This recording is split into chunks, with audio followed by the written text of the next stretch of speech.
ప్రశ్న అడుగుతున్నారు. స్వామి, దీక్ష చేస్తూ ఉన్నాను, మధ్యాహ్నం సమయంలో నిద్రపోవచ్చా? దీక్ష అనేది మనకి ఎక్కువ శాతం కూడా నిర్దిష్టమైనటువంటి ప్రయోజనం కోసం మరియు శరీరం మరియు మనసుకు సంబంధించేటువంటి విషయానికి సంబంధించేటువంటి మాలా దీక్ష మొత్తం కూడా ఈ యొక్క ధర్మశాస్త్ర అయ్యప్ప స్వామి మాలా దీక్ష పర్యంతంలో ఉంటుంది. కాబట్టి మనం ముఖ్యంగా మనం అనుకునేటువంటి మనసులో కోరికల లక్ష్యాన్ని చేరుకోవడానికి వాటిని మనం మొత్తం కూడా సిద్ధం చేయడానికి స్వామివారి యొక్క నియమ నిబంధనలు మొత్తం కూడా మనం ఖచ్చితంగా పాటించి తీరుతూ ఉండాలి. కాబట్టి దీంట్లో మనకి తత్వమసి అంటే ఇక్కడ ఏంటంటే మిమ్మల్ని మీరు తెలుసుకోవటం లేదా భగవంతుని తెలుసుకోవడం మనము తత్వమసి అంటాం.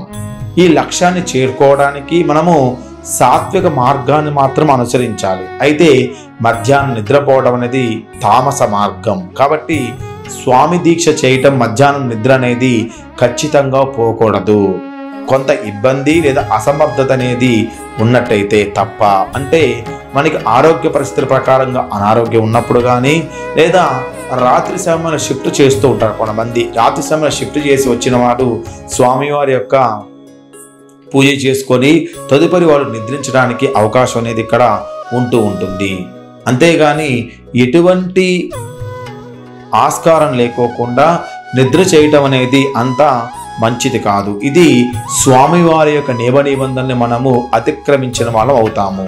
కాబట్టి శరీరాన్ని మనసుని సిద్ధం చేయడానికి మనము ఉన్నటువంటి ఒకటే ఒక మార్గము స్వామివారి యొక్క స్మరణ. కాబట్టి మనం మధ్యాహ్నం పూట నిద్రపోవటం వల్ల మనకి సోమరితనంతో పాటు స్వామివారి యొక్క దీక్షా నియమాలు మొత్తం కూడా పాటించుకోకుండా అసమర్థత ఉన్నత వ్యక్తిగా మనము ఉంటూ ఉంటాము.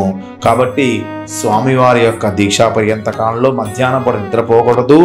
విశ్రాంతి తీసుకోవడానికి కొద్ది సమయం మాత్రం మీరు కేటాయిస్తూ ఉండాలి.